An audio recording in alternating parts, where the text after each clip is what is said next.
না। প্রতি ২০ মিনিটে একজন মহিলা ধর্ষিতা হন। ভারতবর্ষে ধর্ষণকাণ্ড সবথেকে বেশি হয়।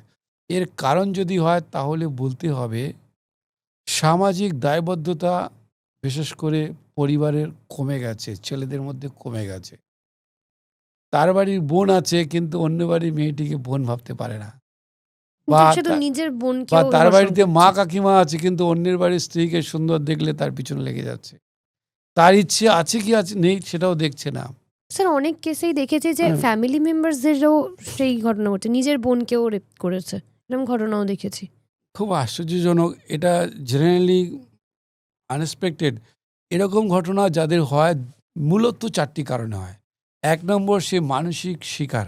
আমি সব জায়গায় বলি অ্যাওয়ারনেস ক্যাম্পে গিয়েও, যখন কেউ অপরাধী হয় বুঝতে হবে সে কিন্তু মানসিক রোগী। কিন্তু মানসিক রোগী মানেই অপরাধী না।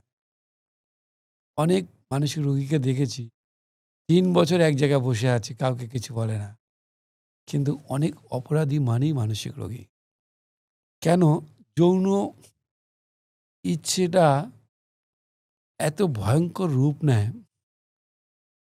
যতক্ষণ না সে লক্ষ্যে পৌঁছাচ্ছে বা ইচ্ছে পরিপূর্ণ হচ্ছে যেন তেন প্রকারে, সে সেখান থেকে বিব্রত বা বিরত হচ্ছে না।